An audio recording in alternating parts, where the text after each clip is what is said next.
ঘণ্টাখানেক আগে আদালত চত্বরে আকস্মিক বিস্ফোরণ,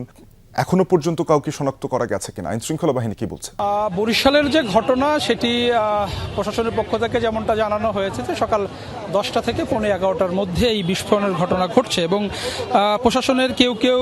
নিশ্চিত করেছেন যেটি ককটেল বিস্ফোরণ হয়েছে। তবে দায়িত্বশীল যারা আছেন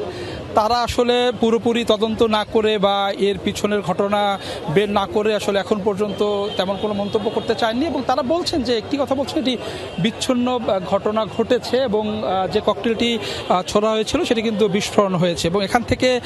ক্রাইম সিনের সদস্যরা, সিআইডির সদস্যরা কিন্তু আলামত সংগ্রহ করছেন এবং কিছু কিছু আলামত কিন্তু তারা এখন এরই মধ্যে সংগ্রহ করে নিয়ে গেছেন এবং যেহেতু আদালত চত্বর একেবারেই নিশ্ছিদ্র নিরাপদ একটি জায়গা এবং যারা গেটের সামনে ছিলেন একেবারে মূল ফটকের ভিতরেই কিন্তু এই বিস্ফোরণের ঘটনা ঘটেছে এবং এখানে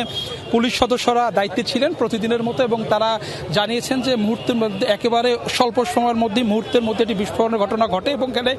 কাদামাটি থাকার কারণে সেই মাটি কিন্তু পুলিশ সদস্যদের শরীরেও ছিটেছে এবং তারা বলেছে যে যখন এই বিস্ফোরণের ঘটনা ঘটে সাধারণ মানুষের মধ্যে কিন্তু একটি আতঙ্কের সৃষ্টি হয়। তবে এখানে যারা জাতীয়তাবাদী আইনজীবী ফোরামের নেতৃবৃন্দ রয়েছেন তারা একটি শঙ্কা প্রকাশ করেছেন। তারা বলেছেন যে আগামী 16 আগস্ট বরিশাল আইনমন্ত্রীর বরিশাল সফর করার কথা রয়েছে, আদালত চত্বরে সফর করার কথা রয়েছে এবং তার এই সফরকে কেন্দ্র করে একটি কুচক্রী মহল এই ঘটনা ঘটাতে পারেন বা সামনে 15ই আগস্ট রয়েছে, সেই আগস্টকে কেন্দ্র করে কেউ পরিকল্পিতভাবে এই বিস্ফোরণের ঘটনা ঘটাতে পারেন। তবে প্রশাসনের পক্ষ থেকে জানানো হয়েছে যে পুরোপুরি তদন্ত শেষেই আসলে তারা বলতে পারবেন যে আসলে ঘটনাটা কি এবং তদন্ত এবং জড়িতদের খুঁজে পাওয়ার অগ্রগতি সম্পর্কে আবার আপনার কাছে জানবো। কাউসার, ধন্যবাদ আপনাকে।